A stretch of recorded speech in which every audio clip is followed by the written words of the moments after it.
नमस्कार, मैं हूं आशीष त्रिपाठी आपके साथ। अपना मध्य प्रदेश देख रहे हैं आप। सौरभ शर्मा पर ईडी ने शिकंजा कस दिया है। दरअसल भोपाल में दफ्तर में ईडी की छापेमारी जारी है। ग्वालियर में भी आईटी और दूसरी एजेंसीज रेड कर रही हैं। जबलपुर में बिल्डर रोहित तिवारी के घर पहुंची ईडी की टीम। रोहित तिवारी सौरभ शर्मा का बहनोई है। रोहित के नाम से बड़े निवेश की बात, साले शुभम तिवारी के नाम से भी निवेश है। और आपको बता दें कि यहां रोहित तिवारी सौरभ शर्मा का बहनोई है और रोहित के नाम से बड़े निवेश की बात कही गई है। साले शुभम तिवारी के नाम से निवेश किया गया है, वो भी इसी सौरभ का है और ऐसा दावा किया जा रहा है। हालांकि जांच में और क्या कुछ तथ्य सामने आएंगे, ये भी हम आप तक जानकारी पहुंचाएंगे। फिलहाल आपको बता दें कि सौरभ शर्मा पर ईडी का शिकंजा लगातार जारी है। भोपाल में दफ्तर में ईडी की छापेमारी और ईडी की टीम सौरभ शर्मा के दफ्तर पहुंची थी और ग्वालियर में आईटी यानी इनकम टैक्स डिपार्टमेंट और अन्य दूसरी एजेंसीज रेड कर रही हैं। जबलपुर में बिल्डर रोहित तिवारी के घर ईडी की टीम पहुंची थी और रोहित तिवारी सौरभ शर्मा का बहनोई है। रोहित के नाम से बड़े निवेश की बात कही जा रही है और इतना ही नहीं, साले शुभम तिवारी के नाम से भी निवेश किया जाएगा, करने वाला है, ये अभी स्पष्ट नहीं है। और ये जो पूरी प्रक्रिया है जांच की अभी चल रही है और इसमें ये सभी तथ्य सामने आएंगे।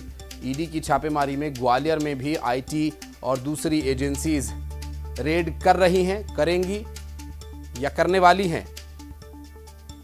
जबलपुर में बिल्डर रोहित तिवारी के घर ईडी की टीम पहुंची है और रोहित तिवारी सौरभ शर्मा का बहनोई है।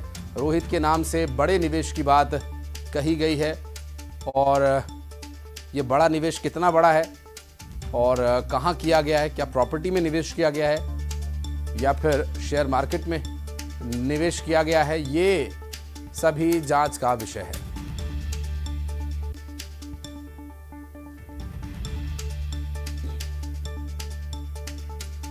और ईडी की लगातार कार्यवाही जारी है। इनकम टैक्स डिपार्टमेंट, लोकायुक्त की टीम सभी अपने अपने स्तर पर कार्यवाही करने में जुटे हुए हैं। सुशील कौशिक, श्रीनिवास चौधरी और शैलेंद्र भदौरिया हमारे तीन सहयोगी इस वक्त हमारे साथ मौजूद हैं। शैलेंद्र, आपसे शुरुआत करते हैं क्योंकि जानकारी ये मिल रही है कि भारत आया था सौरभ शर्मा और किसी वजह से जो याचिका खारिज हो गई, उसे उम्मीद नहीं थी ऐसी। अभी फिलहाल टीम सौरभ शर्मा के ऑफिस पहुंची हुई है। कौन कौन सी टीम्स यहां पर हैं, क्या डिटेल्स है अपने पास? आपको बता दूं कि लगे नए ठिकानों पर ये दबिश दी जा रही है। जिस तरीके से पहले जो सुबह सुबह जानकारी लगी थी कि उसके घर और दफ्तर पर ये दबिश दी गई है, लेकिन अब एक नया ठिकाना भी सामने आया है। ये आप देख रहे हैं, आलीशान बंगला जो है उसके द्वारा तैयार कराया जाता है। हालांकि ये पूरा बिल्डिंग जो अभी अंडर कंस्ट्रक्शन है, इसमें अभी रहने के लिए कोई नहीं आया है। लेकिन ये सूचना मिली थी ईडी की टीम को कि यहाँ पास में ही, घर के पास में एक और नया घर जो है वो आसियाना तैयार किया जा रहा है। उसी के चलते वो यहाँ पर रेड की गई है। और जिस तरीके से आपने देखा था कि उसके दफ्तर में जब टाइल्स खोदी गई थी तो उसमें बड़ी मात्रा में चांदी बरामद हुई थी और इसी आशंका के चलते ईडी की टीम ने यहाँ छापामार कार्रवाई की है कि चूंकि ये नया कंस्ट्रक्शन है तो इस तरह की आशंका भी है कि हो सकता है कि उसने सोने चांदी को यहाँ पर भी दबा कर रखा हो और यही कारण है कि मेटल डिटेक्टर की मदद जो है वो ली जा रही है। जिस तरीके से सुबह भी हमने आपको बताया था कि मेटल डिटेक्टर की जो लेकर टीम यहाँ पहुंची है, कई दस्तावेज लेकर भी यहाँ पहुंची है। निश्चित तौर पर देखिए जिस तरीके से उसके सबसे खास राजदार को पुलिस ने हिरासत में लिया था, लोकायुक्त टीम ने हिरासत में लिया था और कई तरह की जानकारियां उसके माध्यम से लोकायुक्त की टीम को मिली थी, आईटी की टीम को मिली थी और ये सारी जानकारियां जो है वो ईडी को भी शेयर की गई और यही कारण है कि ईडी की टीम यहां पहुंची। डिप्टी डायरेक्टर ईडी जो है वो खुद इस टीम का हिस्सा है, उन्हीं के द्वारा इस पूरी टीम को लीड किया जा रहा है। तो राजधानी भोपाल के 3 अलग अलग ठिकानों पर यह कार्रवाई लगातार जारी है। पहला वो घर जहां से उसके घर पर कैश बरामद हुआ था, इसके पास में अगर मैं आपको दिखाऊंगा तो इसके पास में उसका जो सबसे पुराना घर जो है जिस पर सबसे पहले लोकायुक्त की कार्रवाई थी वो यहाँ पर मौजूद है। इसके साथ ही उसका जो दफ्तर है वो भी इसी कॉलोनी में है। वहां पर भी जब कार्रवाई को अंजाम दिया गया तो 2.5 कुंटल चांदी वहां से मिली थी और उसी आशंका के चलते अब उसके जो नए तैयार किए जा रहे हैं घर पर जो है वो दबिश दी गई है। ईडी की टीम है और आप देख सकते हैं सीआरपीएफ की टीमें जो है वो यहाँ पर मौजूद हैं सुरक्षा के लिहाज से। आप देख सकते हैं कि चैन से इस गेट को बंद भी कर दिया गया ताकि बाहर से किसी की आवाजाही ना हो सके। और ईडी के डायरेक्टर से भी कुछ देर पहले जब हमने बात करने की कोशिश की तो उन्होंने कहा कि पहले कार्रवाई हो जाने दीजिए, उसके बाद ही तय हो पाएगा। मैं शैलेंद्र, एक और बात जो इस पूरे केस में बहुत सामने आई है, भले ही सौरभ शर्मा भ्रष्टाचारी हो या उसने क्या किया ये अभी तक सामने नहीं है, लेकिन अपनों का बड़ा ख्याल रखता था। अपने दोस्त के नाम से उसने कई प्रॉपर्टीज ली हुई थी, गाड़ियां दिलवा रखी थी, और अपने रिश्तेदारों में अपने बहनोई के नाम से भी बड़े निवेश उसने किए हुए थे। उसका बहनोई बताया जा रहा है, रोहित तिवारी उसका नाम है, और जबलपुर में ये उस वक्त था। और जब इसकी अपने सौरभ शर्मा की तरफ से इतना ख्याल इसका रखा जा रहा था, क्यों इतना ख्याल रखा जा रहा था, ये जानने के लिए चलेंगे श्रीनिवास चौधरी के पास। श्रीनिवास, बड़े मिलनसार और बड़ा ध्यान रखने वाला था सौरभ शर्मा, जो इस सबके लिए प्रॉपर्टीज खरीदता फिर रहा था। शर्मा जो है उसका जो है यहाँ पे ससुराल है, और दिव्या जो है उनकी पत्नी, उनके दो जो भाई हैं रोहित तिवारी और शुभम तिवारी, इनके नाम से एक कंस्ट्रक्शन कंपनी भी अभी इन्होंने खोला था 2021 में, और इसमें डायरेक्टर और असिस्टेंट डायरेक्टर भी उनको बनाया गया था। और कहीं ना कहीं इस मामले को लेकर ये चीज देखा जा रहा है, ख्याल रखने जो बात आप कर रहे हैं, क्योंकि यहाँ ये जबलपुर आता जाता था, और साथ में रोहित तिवारी के साथ जो बिल्डर हैं, बहुत बड़े बिल्डर हैं यहाँ पे, तो कहीं न कहीं रियल एस्टेट में उनका निवेश भी करवाया गया था। यहाँ करोड़ों रुपए का निवेश अलग अलग क्षेत्रों में हुआ, साथ ही शेयर मार्केट में भी निवेश कराया गया। ऐसे शंका जाहिर की जा रही कि जो कंपनी था, इन्होंने जो कंपनी खोला था 2021 में, उस कंपनी के माध्यम से यहाँ पे इन्वेस्टमेंट किया जाता था, करोड़ों रुपए का इन्वेस्टमेंट किया जाता है। साथ ही चीजों जो है यहाँ पे जो प्रॉपर्टी है, प्रॉपर्टी के लेन देन और ये सब में भी बहुत बड़ा निवेश इनके द्वारा किया गया था। तो कुल मिला के बात ये सामने यही आ रही कि ईडी की जो टीम आई है और जबलपुर में जो जांच कर रही है, इससे साफ तौर पे देखा जा रहा है कि सौरभ शर्मा का क्या कनेक्शन यहाँ पे था, क्यों दिलदार वो था, क्यों रोहित तिवारी और जो शुभम तिवारी है उस पे उसके माध्यम से कितना निवेश किया, क्या कागजात यहाँ पे वहां उनसे बरामद हो रहे, सभी चीज की जांच हो रही है। साथ ही आप बता दो, ये घर पीछे है, यहाँ पे अंदर बंद कमरे में जांच चल रही है, जिसमें कि रोहित तिवारी के जो परिजन हैं, उनकी पत्नी, उनके बच्चे, तो अन्य जो हैं, यहाँ तक कि जो उनकी जो घर में काम करने वाले आया बाई जो है नौकरानी, उनसे भी पूछताछ ईडी की टीम द्वारा की गई है।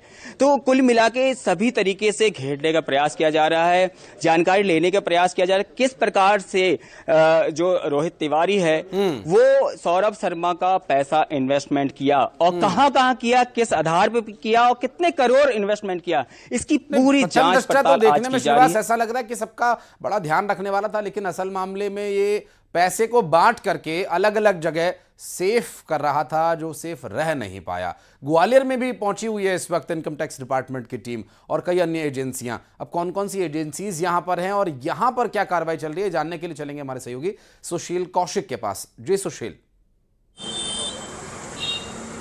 बिल्कुल, देखिए ग्वालियर में भी पूर्व परिवहन आरक्षक सौरभ शर्मा के आवास पर रेड चल रही है। ग्वालियर के ये विनयनगर इलाके में उनकी कोठी है, और जो एजेंसी है छापेमार कार्रवाई करने के लिए आई थी, उन्होंने बेहद गोपनीय तरीके से इस मकान में छापेमार कार्रवाई की है।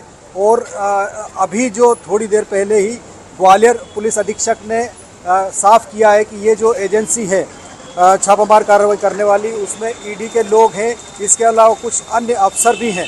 तो एक बड़ी कार्रवाई है। आपको बता दें कि ये जो कोठी है, इस कोठी में लंबे समय तक सौरभ रहा है, और सौरभ का ग्वालियर से नाता, दरअसल ग्वालियर का ही रहने वाला है। उसका दोस्त चेतन गौर, जिसके नाम की गाड़ी मिली थी, वो भी ग्वालियर का रहने वाला है। और माना जा रहा है कि बड़ा जो निवेश है कहीं ना कहीं सौरभ ने ग्वालियर में कर रखा है। और कुछ लोग भी है, इन लोगों से बात करने की कोशिश करते हैं।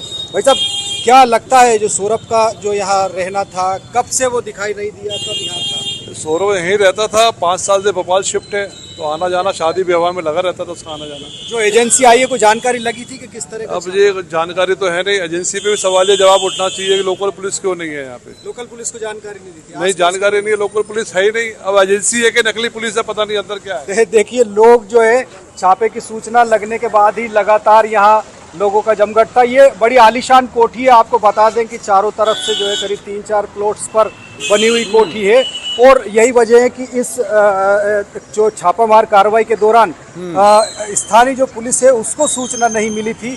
बाद में पुलिस अधीक्षक ने ये कंफर्म किया है, जानकारी दी है सूत्रों के द्वारा, कि ये जो छापा है ईडी के द्वारा किया जा रहा है और एजेंसी भी इसमें इन्वॉल्व हो सकती है। लेकिन कहीं ना कहीं ये साफ है कि सौरभ का अब जो नाता ग्वालियर से रहा है और उसकी नौकरी के दौरान भी यहाँ वो किन किन लोगों के संपर्क में था, ये भी जानकारी है कि बड़ा निवेश भी ग्वालियर में उसने प्रॉपर्टी में कर जब रखा था। हॉस्टल ये भी पता बताया चल गया है कि सौरभ शर्मा आरक्षक था और वो इतना सब कुछ कहां से जुटा पाया, इसलिए हो सकता है कि एजेंसीज वहां पर जांच के लिए पहुंची और इसी वजह से वहां पर जो लोकल पुलिस है उसका सहयोग नहीं लिया गया। बहरहाल अब हर किसी को एजेंसी अपने आईडी कार्ड तो चेक नहीं करा सकती। बहुत शुक्रिया आप सभी का हमारे साथ जुड़ने के लिए और इस पूरे मामले पर जानकारी देने के लिए। आगे डिटेल्स लेने के लिए फिर लौटेंगे। और सौरभ शर्मा मामले में एक बड़ा खुलासा यह हुआ, सूत्रों के हवाले से जानकारी यह मिल रही है कि लुकआउट नोटिस से पहले ही सौरभ शर्मा भारत वापस आ गया था। उसे उम्मीद थी कि अग्रिम जमानत उसे मिल जाएगी। सौरभ शर्मा वापस आया लेकिन कोर्ट ने उसके सारे अरमानों को ठंडा कर दिया।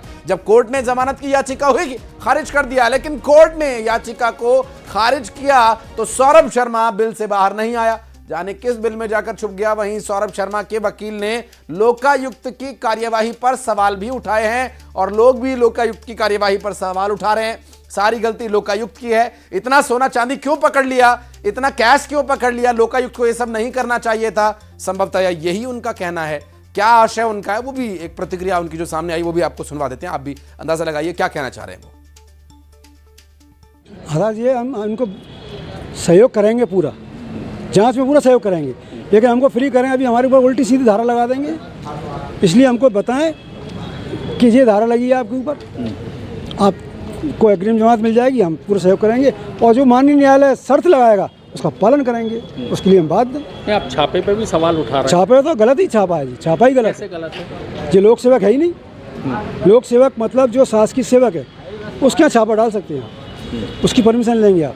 लेकिन जो लोक सेवक ही नहीं है, जो लोक सेवक के दायरे में नहीं आता, उसके आप छापा नहीं डाल सकते। मेरा सवाल ये है, ये क्वेश्चन मेरा आखिरी तक रहेगा। इसलिए इसकी FIR ही गलत दर्ज हुई है और छापा भी गलत है। अब राकेश पराशर जो वकील हैं उनका ये कहना है कि वो